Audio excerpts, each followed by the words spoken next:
You're watching Set Life Season 4. So, Matt, one of the gaffers here in Houston, you do great work. I've had you on personally my own projects, but you've done a variety of different things, from fitness videos to short films to commercials, even docs. I mean, like, you've got a lot of different stuff. You've come out of the industry, like coming in fresh and then growing in it. Like, so kind of walk me through your process of how you got started as being a gaffer, and then how did you even come to be that? Like, I think one of the questions people have is they're coming out of school. How do I know if I want to gaff? How do I know if I want to be a cinematographer? How do I know if I want to direct? How do I like? Well, how do you pick? How did you pick gaffing? Oh gosh, how do I pick gaffing? Yeah. Well, I mean, when you're on set, you see everything, right? Sure. So I just saw that lighting is the most important thing to me, at least on that set. Like they would spend like hours on it, like little details. Sure. Like the finest details on that, and then camera they. Here we go. You about to knock the camera guy already? No, I'm not gonna talk. I'm not gonna do it. Camera's important too, but I feel like every DP has talked to me and said lighting is one of the most important ways to tell the story. It really is for whatever project we're making. Sure. Yeah. No, that's awesome. And so, from a lighting perspective, you've done some pretty fun ones. Yeah. What is probably the most creative lighting set you've done to date? Something that's maybe out there, or maybe it was something that was thought to be so crazy, but it's just really so simple. Well, I would say it's not even out yet, but I did it like months ago. Sure. It was like so there's this breakdancer named Jeffro. He went to the Olympics.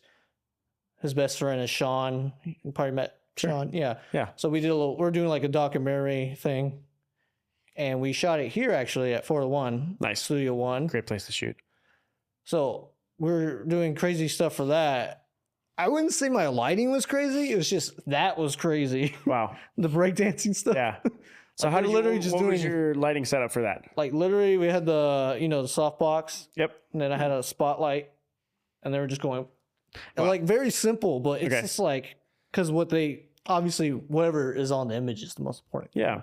Would you say sometimes with gaffing and lighting, less is more at times? Oh yeah. You know, how much time do you feel like people will have all the gear? Yeah. I have all this lighting, I have all this power, but it's really just about how you use it. It depends on what you're shooting, of course. True. Like cinematography, it's really, you don't need that much light. Yeah. No, that's true. Like it's very moody and well, I mean, it depends on what the story is, of course. When you think about it, storytelling for at least the director or DP, it does all flow through that channel. I think that's the filter, right? That's the filter through how I'm feeling something while watching on screen. It's got to go through that lighting filter. Like, man, how that's lit is going to tell the story in such a way. Yeah. It actually invokes all that emotion out in the scene, from the poker light, that curtained, ball light on top at times, and it gives you that shadow, or if it is that underlight at a campfire from a flashlight kind of look. I mean, like, man, lighting tells a story. Mm-hmm. How important do you feel like as a gaffer with lighting is it to understand, like, to have a communication with a director? Hey, before production even starts, walk me through your scene, what you're wanting to express on that, so I can have a better understanding to make that, look like that on project. So I usually don't talk to the director. Not director, but DP, yeah. And usually it depends who you're working with. Yeah. Like me and Shy. Sure. We just, I already know what he wants. Yeah. Like he wants to be fast and efficient. Sure. Like he would literally just use a tube light with a poodle. Yeah. Like, and that'll be the shot. Yeah. And it looks so good. But it really, like the beginning, like they'll send you a picture. It's usually with the client send the director and then he send the DP. You know how it is, Yeah. So, and you're usually trying to work with like, is this the lighting or is this the camera work or is this the... Sure. Like, because it's like 5 different pictures and you're trying to figure out which is the mood. Yeah. That's what I'm trying to get out of it, is when someone gives you a picture or a video, what mood are they trying to tell on the story? Yeah. Because that's the whole point. That's true. That's really good. Like, what I'm hearing is it's almost as if, like, if you're going to cook a steak, you can go cook it. You can cook it really well and it tastes good. But like, if you don't add some salt and pepper, you add some flavor to it, like it's kind of where your department comes in. Like I can put the most glorious piece of filet on the grill, and let's say like that's the person flipping it is the DP. You know, the director may have picked out the cut of meat, but man, without your flavor, it really doesn't, it's not appealing anymore. It doesn't taste as good. Yeah. I think that's so important to highlight that in our industry, because people will come out and they're like, I want the most important thing. So they're like, I want to either be a director, I want to be a producer, I want to be the DP. Yeah, they don't. And it's wanna like, be a guy. guys, there's this great option right here who's in charge of the most creative part, or at least one of the most creative parts is the lighting. It's the lighting. It's the flavor to your film. From going through school, because you're one of those guys. I'm one of those ones that didn't do it. Yeah, technically. But you still went through it. What are some of the things, if you're going to encourage somebody who's maybe in that boat, right? They're the ones who maybe they're walking through film school right now, or it's somebody thinking about going through film school. Like, what are some tips or some things that you were like, I love this, but I didn't like that? This doesn't have to knock or one or the other. It's just like, what are some things you wish you would have learned outside of it? And what are some things inside of it that was like, oh, that really helped me? It really depends on what school you go to. Sure. My opinion. So I went to community college. Yep. So they're not really a film school. Yeah, it's not like you're going to a New York film school. Technically, they were known for live entertainment. Sure. And they were built for that. Yeah. But they had a film school. Okay. And because at that time, I was working in like as a grip in PA. Yeah. Was it 2020? Okay. That era, COVID time. Sure. Yeah, crazy stuff. Yeah. So, and they don't really know anything in my school. I'd say the best thing I got out of that was just meeting people who want to work for me after I got out. Yeah. Like John and Africa and Ricardo over there. Yeah. Yeah, like that's the best thing I got out of that school, to be honest. Well, I mean, I think that's like, that's the important part of production anyway. Yeah. I mean, you make the comment about how you know what Schreider wants already Mm-hmm. as a gaff guy because you work with him. You're because you as a gaffer. Love it. Because you're like, you get it, right? I've built a relationship with that Mm-hmm. person. And I was kind of hoping that was going to be your answer because I knew all the backstory. But to me, that's the base part on production is relationship. Oh, yeah, yeah. You know, it's I trust you with your job. You trust me with my job. Like, because the minute you have a bad one, everyone can see that. Everyone realizes like, man, you are just not cool today. You know what I'm saying? And then you end up just normally not working with those people again. Yeah. But how important is relationship, would you say? Like, on set? Extremely important. So me, Gio, and Shai. Yeah. Yeah, you know. Gio's a steady cam. Shai's a DP with the Alexa. Yeah. Whatever. I'm a gaff guy. It's one of those. The big RE camera. So yeah, Shai has that. Gio has that. I have lighting. We come together as a team, and we look professional. And we like only known each other for like a year. Wow. Like we always talk about that. We gone really far. Mm-hmm. Like I've done a lot. Like a lot. I mean, we really have. Like I've done we some done pretty big commercials stuff. for Nike and Yeah. yeah. When you see you guys work, not just the work itself, but when y'all see behind the scenes or when people, myself, right? Like if I go on Instagram and I look at what y'all are doing, it's inspiring. Like there's a lot of like, oh my gosh, I want to be able to do what they're doing. Mm-hmm. Or it's the other thought of like, I really want that. I want that camaraderie. I want that team. I want to build that out. Because that's at the end of the day, our work's better when that's the situation. I would say like the people you work longer with, Yeah. you work the best with. Yep. So me, Sean, and Scheider were in LA shooting for LeCrae, and we had one day to shoot his little videos and photos. They actually just released today. Wow. And I posted it. Funny enough. Of course. It's funny that really today. But yeah, so we shot all that in like 4 hours, and it was like had to be like 5 different scenes. Wow. In that one studio. It was in LA, so it fits. They built it out. Yeah. It works for that. But it was only me, Shai, and Sean. It's Man, 3 people. Hustling then. And it's a lot. And Shai was like prepping us up. He's like, okay, they want a lot of BTS and a lot of photos and a lot of video. So he's telling Sean that if I put a camera down, you grab that camera. Wow. And we move. So we just kept moving fast. Yeah, because that's And let me tell you, pace. it was like poetry in motion. Because we just knew each other so well. Like we're going at 100 miles an hour. That's a good and we're point. like crossing lanes, like barely hitting each other. But we know how we move. We know how we work together. Like, and there's one I remember because LeCrae, he's like, you guys work efficiently. Because Shai told me to raise the light and adjust it. Yeah. And he told Sean to get a battery and all that. We all moved in like 2 seconds. Wow. And he's like, wow. That's a good like testimony to y'all's But to be honest, work too. that high was so good. Yeah. 'Cause it's like, oh Come my on. God, it feels good to work Yes. like high end and not crash and burn. Yeah. Well, I think that's what we all Yeah. not strive for, but I think that's like something we're all desiring. We all desire that high end client, that big project where we're not just feeling needed, but it's like I'm wanted. And then my work matters. Yes. And I think a lot of the times people want that feeling. They want that euphoria of that in our industry, but they're not willing to invest in the time. Like you spent a lot of time with Shy and Gio and them and working with them and developing that relationship. And Sean, to be able to say that, hey, yeah, we are going to fly by the seat of our pants, but we can still enjoy doing it because we trust one another. Yeah. And that was like the first time I would say that we ever done that, like worked that fast. Yeah. And we just knew each other that well. So it worked well. Well, that's kudos to that. I think like that's the part that people need to realize in our industry. It's like, in order for you to get to that point, you got to build a relationship. You got to find that person you work well with. You got to lean on them. You got to be willing to trust them. That's been the theme. I feel like a lot of today's episodes have been talking about is like, you just got to trust that person or you got to let them trust you too, you know, and not win their trust, but almost earn it by staying in your lane, doing what you're supposed to be doing, but also like, hey, how can I better? What do you need? What do you need? Like actually being selfless. And I think that's really cool because that's a testimony of that. Talk to me a little bit about, you've done some really cool sets. Obviously it sounds like, Nike, LeCrae, you've done some really fun stuff.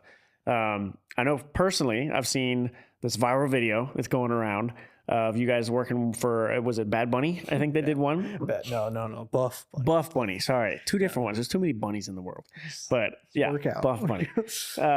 Bad Bunny would probably be fun too though. But anyway, BuffBunny, you guys had this like awesome rig that y'all built out or decided, hey, we want to get the, like, walk me through, what was the shot? It was a shot of her lifting a barbell. Lifting the barbell. Okay. Okay. So it was like a front shot of her doing that. And whose idea was it to kind of like? It was Scheider's idea. But you're the one who was putting it together for the most part. I built the thing. Sure. He literally just showed me videos like, I want this. Literally some guy going, oh. Come on. Yeah. And I was like, okay, yeah, I can do that. So I did it in like 2 minutes. Wow. I got my whatever camera. Sure. Rigged it. I was like, here you go. This is what it looks like.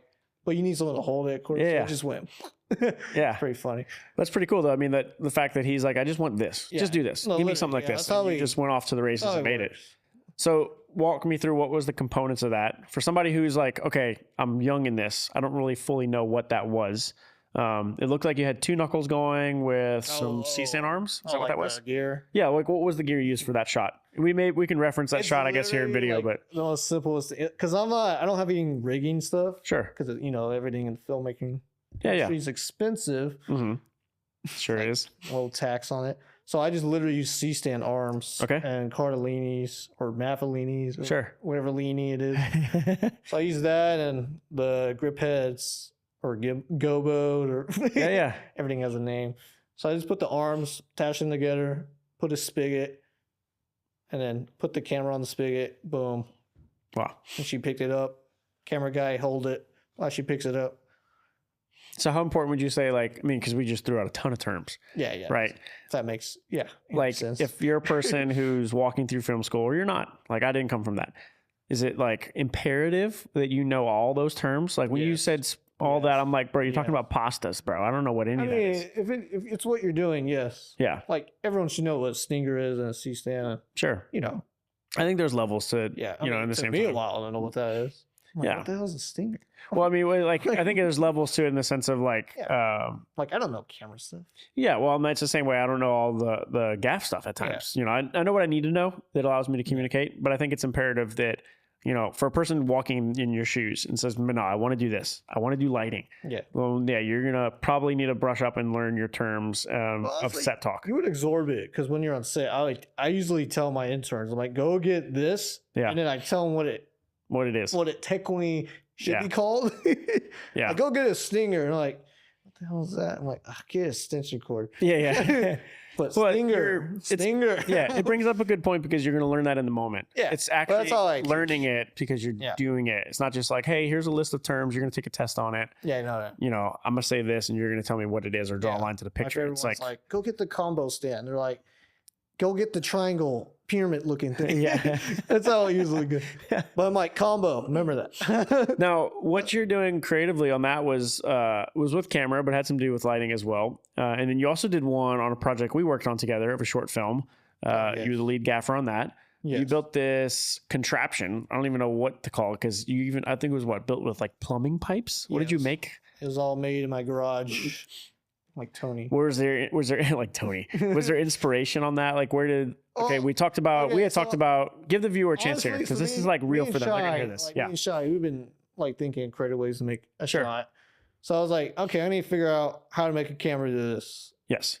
We went from a Dutch angle to a sitting medium shot. Yeah, it was not a light camera, a 45-pound camera. Yeah, big boy. Yeah.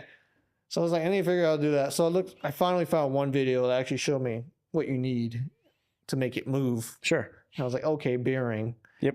That's what you need to do it. And then piping or however you want to do it. Sure. And they also, of course, they make the right proper thing, but it's like too much. Like Yeah, well, of course.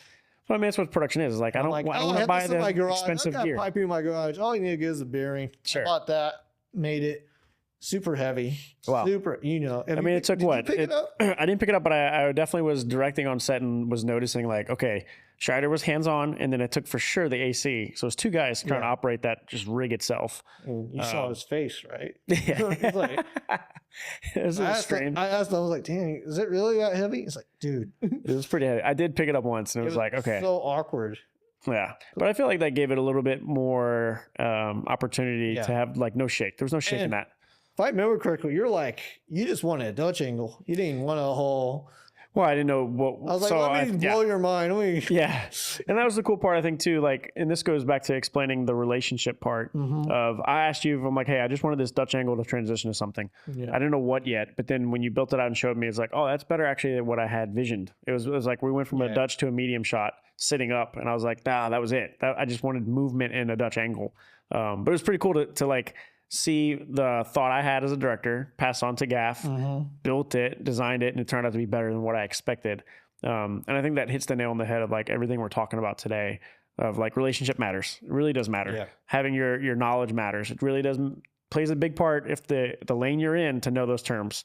You know, to know if I'm in the DP world, I better know those terms. If I'm in gaffing, I better know those words. I better know my lighting. I need to know my technical stuff. Yeah. But I think it's also important to allow yourself to explore those creative things too, right? Like, how much stuff do you feel like you do that's not on a set that you're just like at home? You know what? I just want to try this. I just want to like fool around. Is there a lot of that? Yeah, especially with the rigging stuff. Sure. There's a lot of stuff it's like stuff that's not safe. Yeah, well, I mean, I'm like, oh, it kind of works, but that would totally kill someone. But to me, when I hear that, I feel like, okay, that's a person mastering his craft. Yeah, exactly. You know, like I relate it this way. As a kid, I would always build Legos. Like Legos are just fun, right? Honestly, but were you ever like? Now I'm interested to see how you answer this. Were you a person that was like, okay, I built the kit what it wanted. Okay, let's say you got a little pack of Legos and it's this. They want to make, I don't know, it was like a Star Wars one, right?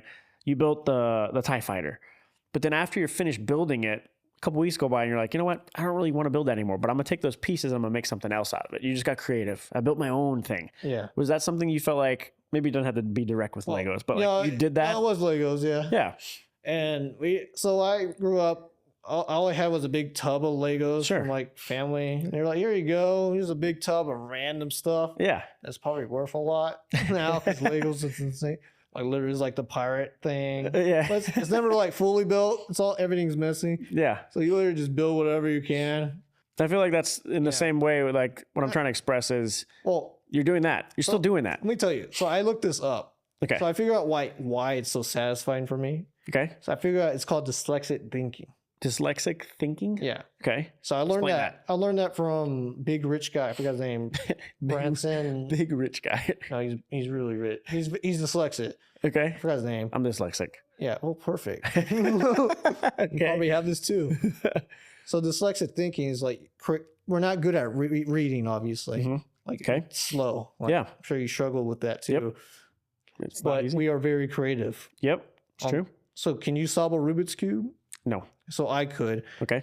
So we think like 3-dimension. That's why we can like solve stuff and see stuff differently. Yeah. And that makes sense. And there's like a whole school on it, like to upgrade your craft on dyslexic thinking. Wow. So they're doing it now because of AI. Yeah. Because AI can't think, obviously, like, creatively. So that's why they want to hire people who are dyslexic. Wow. Freaking hilarious. Wow. I think we don't need to read anymore. They can just AI that. So you saying that plays a big part in like how you're approaching something. Because that's just Well, It's already in you. It's a knack. like when I was rigging, I was like, damn, this is really satisfying. Because it's that. Yeah. Because I'm using my brain for that. And the same for lighting too. Yeah.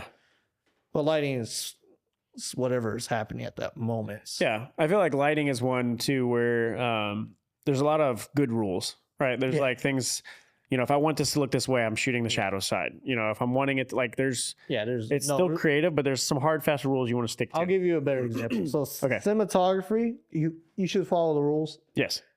Photo, there's really no rules. It's true. That's why I like doing photography. Yeah. Because I'm like, oh, I can do whatever I want. I can have 20 lights blasting at the talent. Yeah. Blind them. And it'll look like art. But cinema, you gotta like, you should really keep it on the shadow side. Sure. And all that. What are some other rules like that you feel like see personally done correctly a lot, or some stuff that you're like, that's always missed? Like that, I've seen gaffers, or I saw a lighting guy do that, and it's like, you didn't do that right. Oh, I don't know. I'm still young. Yeah, but you know, I'm still young, but you give yourself some credit. You're doing some pretty big stuff. Like, I'm really young. Like, all the gaffers I've seen are like top notch people. What is okay? So like, I'm like learning from them, like, and they're like blowing my mind. Yeah. Like Duncan. So what are some of those things that, like, okay, Duncan, let's say. So what is something that he did that you're like, that blew my mind? Like what is that? Every time I talk to him, honestly. But give me a practical. If you met Duncan, you would understand what I'm saying. Yeah. Like, he literally just goes fine detail in anything you want to know. Wow. And he has every book on it. He's like the guy. Wow. If you want to learn something. So like, what would be a like, here, I'll give you an example. Give me an example. Give me an example of like, okay, I learned that, I'm gonna try it. He told me to buy a book, right? I was like, okay, I'm gonna read it. And it came in the mail, and the freaking mail person left it out in the rain. It was soaking wet. I posted it on Instagram. So Duncan's like, okay, I'll give you the book. He gives me the entire book online. I'm like, okay, thank you. And I read it. See, that's what I like about the community, because they want to help the younger people. I think there's more of that out there, but it took you asking. That's a big part. Like, it took you saying, hey, I want to learn. Yeah. I want to get better. Yeah. I think there's a lot of people who are desiring that, but then they never ask. And then they get bitter because it's like, well, nobody wants to help me. Oh, yeah, yeah. Nobody wants to partner with me. And it's like, well, wait a minute. You didn't come approach the person you want help from. You know, or I think it was also mentioned at some point today too on one of the miniest episodes, but it's the ability to like, I'm going to invest in what you're doing to get what I know that will benefit me in the long run. It's not saying I'm going to like to get something, but it's like, there was a term I heard a friend say a while back. He was like, if you don't have a dream, go help somebody else's dream. And it's not saying like you don't have anything that's worthwhile. It's like, well, if they got something that I can partner in because I'm not doing something at the moment, man, I'm going to give it everything I got. You know, so it sounds like a little bit like that's where you're coming from by saying you just got to be approachable. So I would say my career has been very lucky, or as we would put it, fate. So like I would say my beginning of like filmmaking or story driven began when I was in 14, moody, depressed, and ideally I had a Glock 45 in my hand. I can see you're shocked. And I had it in my mouth. Yes. I didn't know this. Well, I don't tell people. I mean, you don't bring this up. Yeah. On a podcast. So I closed my eyes, screaming at God, because I'm mad. I'm a 14 kid. I'm mad at God. Of course I am. Very cliche. I'm asking for answers. So I closed my eyes, scream, and I pulled the trigger. And it jammed. No way. No, it freaking jammed. Wow. I was like, oh, there's my answer. Wow. So I knew after that moment, I was supposed to be alive. And the crazy part is, that same week, I shot with that gun. Never jammed once. Wow. Yeah, that was another crazy moment. So after that, I wanted to move because it was kind of part of that reason. Sure. And so we got to move. So I went to a different high school than I was supposed to go because of that moment.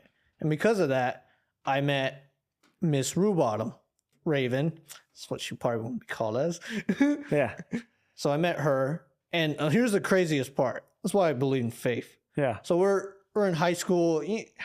So when you're a senior, they want to talk about your life and they want to have a meeting. Oh, what are you going to do with your life? And I'm like, I want to be a filmmaker. And funny part was, she wasn't supposed to be in that meeting. Wow. She just happened to be in that meeting because someone got sick. So I was like, oh, that's another big moment. So I literally say I want to be a filmmaker, and she's like, "Oh, my husband, Yeah, really. cinematographer, Well, like one of the best in Houston. created Lakewood Productions, basically." Heck yeah. Yeah. So so then I got connected to that, and then I went to that set. Oh, and that's another crazy story. Like I look back at it now, I'm like, damn, I can't believe I did that. Like went on a gig in high school. I literally missed school. Went to a person I never met, a stranger, and went on a gig. And he drove me because I didn't. Talking about Dan. Yeah, right? Dan. Okay. Like, he literally drove me to the set. Wow. I think it was the same one we're supposed to be on. It was Kelly's. Oh, yeah, yeah, yeah. It was Yes. Yeah, the plastic surgery. plastic commercial. surgery. Yeah. Sorry, I'm doing this. It's relatable. So yeah. it was like a funny comedy thing where they had watermelon. Yep. They're like, oh, Yeah. very, yeah. That was your first. Yeah. Wow. And literally, there was like Alexa Mini, Dana Dolly. Yep. I was holding it. There's pictures of me doing this. I'll send them to you. Yeah. So it's all funny. I'm very skinny. I literally saw the other. I was like, who is that guy? So you skipped school to go be on production. Yeah. That's awesome. Raven told me to. She's like, Wow. Just skip school. You'll learn more. Come on. Funny enough, that's what I'm doing now, technically. What a very voice. paid off. So that's basically how I got started. And then I went to school. I didn't really want to do that. Yeah. But I was like, my parents literally said, we already paid for it. Yeah. So I was like, okay, I guess I'll go to Wow. college. I didn't know that was your start, though. Yeah, that's my super start. cool. So I went from trying to kill myself Yeah. to what I'm doing now. Wow. And I'm still like, I'm 25 right now. This is crazy. Because literally Gaffer means old guy. Yeah. Well, I mean, hey, you're still, though, by far, like one of the best to have in Houston in general. But like, it's so cool to have, and I'm saying this from my heart, personal.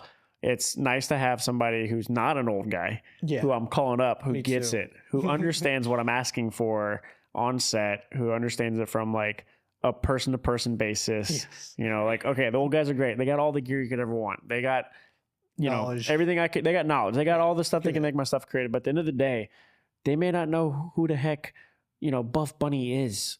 And it's like, that plays a part. That plays a part who's on your set. Do I know what we're talking about? Like, yes, it's just lighting, but at the end of the day, knowledge about what you're working in still matters. And I think that's the separation from somebody like you versus an older industry guy who's I don't care. It's business. Yeah. It's like, yeah, but you should. It's still creativity. That kind of happens when you do something that long. Yeah. Well, I mean, yes and no. All these old guys, they really love it, and they're really good. Yeah, that's not a knock to the old guys here in Houston by any means. I wouldn't. Yeah, I mean, because there are some legends here in Texas for sure. But I'm just saying, it's really cool to see somebody, after sharing that story and hearing like, wow, this is something you're supposed to do. Yeah, like, that's obviously what it God feels has a plan like for your life. Like, I really feel like it's a luck thing, and then it feels like I'm supposed to do this. Yeah. Some days it doesn't feel like because I get what do they call that word? Like you're beginning something. I don't know. Yelly. What's that word? Here, we could take a minute. What? Thank you. There you go. It feels like I've been imposter syndrome because I'm like, I really don't like, especially as a young guy. And then I have Duncan he literally wanted to work with me. And he wanted me to be the gaffer and all that. I'm like, no. I want to learn from you. Yeah. Wow. It's like, it just feels wrong, especially at a guy for 25. And there's younger people doing it now, which is great. That's cool. Yeah. So it's all that stuff. It's kudos to you because you do good enough work for a guy like Duncan to ask for you to do something. You're very talented, Matt. And it is always a joy to have you on set because you are willing to have fun and cut up a little bit, which I think is like needed on sets especially when everyone's so tense. It's they take it too seriously. Just relax. Oh Let's be creative. Gosh. So thank you for doing this, dude. This has been a blast talking about all kinds of fun stuff. Hear more about your story. You want to talk talking about lighting. Okay, let's talk about the news real quick. We got a few minutes. Talk about the news. Get rid of me, guys. Like currently what's going on is NAB. Yes. We'll be quick on this, but like NAB is happening. Yes. And there's a piece of gear that I think every gaffer is drooling over right now. What is that? Yeah, drooling about it. The little rotation thing where you put the light on. Yeah. And you just like move it. It's like a motorized head for Thank you. a C-stand, right? Is that kind of what that is? Yeah, I think it's okay. I think it's for a C-stand. Nice. Well, I mean, it really probably can mount anywhere. Would you use it? Oh, I would definitely use it. See, I wouldn't buy it, but I would use I'm it. kind of like, I don't know. Like, can that handle a 1200X? Probably not. Like, that's could have, but I'm like, just do this. Yeah. Well, I feel like it's definitely one of those pieces of gear that's it's specific, right? Like Yeah, this was mentioned on another episode today where it was actually Kelly talking about his guest was saying you get the gear that you know is going to make you money. And if it's something uber specific, that's probably great for that project, but you can rent that for that project. Yeah. Like he was talking about how he went and bought the camera he needed for the series he was going to do. And that TV series paid for that gig because he was going to use that gear so much. Yeah. And so it's just, I think it fits into that category. Like it's such a new element into the production world. Is it something that I should buy into because it's going to make me money right away? Or is it like, oh yeah, it's been in the back of my production van for a month or 2 months now and you need it? You know, it's like, is it worth it at that point? I don't know. It's just like another thing you have to bring on set. Yeah. And set up. Yep. It's like, I don't want to do that. Yeah. When, like you said, it by any means, it's just like, man, a normal person can do that. People that help. I have a grips. They can do their job. Yeah. And it makes it more and also you still human to do it. I don't know if it's like on a computer or iPad. I think it's remote controlled. Yeah. I seen it like it's a controller. Yep. But I'm like, if it's on an iPad, maybe. Yeah. Because you can go. I'm sure it will get to that point though. Yeah. And then another app. Yeah. You were on another thing on you were on another iPad. level of NAB. I was on the camera side looking up stuff. So yeah. But I did see that come across my feed and it was pretty cool. Yeah, it was everywhere. Okay. Wrapping up, where can people find you? So if they want to hire you out, right here, and then you just come meet you. If they want to hire you out for like lighting on a project, for photography, whatever they're looking for, how can they get in touch with you? Here's my Instagram right here. Okay, we're gonna AI it and upload it and post. My name, right? And then Gaffer, the Gaffer. So Matt the Gaffer, or is it Matthew? I don't know. It's your Instagram. I literally don't remember. Okay. Also do photography. Sure. It's Matthew, the photographer. Oh, crazy. You know, crazy. I like it. Well, Matt, this has been a huge pleasure having you on set today and just hearing a little bit more about your story, learning some really awesome tech stuff, and then just hearing a little bit about just the industry spot you're in. So we really appreciate you being here. And then, hey, if you haven't been at For the One Studio, which is where we're shooting this currently, this is set stage 2. What do we call this? Studio 2. We're at Studio 2 right now, and this awesome white cyc space, but there's plenty of other spaces you can shoot at here. In fact, some bigger ones and even better ones. So come check us out, come visit, tour the place, and then schedule your next production here because I think we can attest to this. This is probably one of the better spots to shoot at. So come on over, check it out. But until then, this is Set Life. We'll see you again on the next one.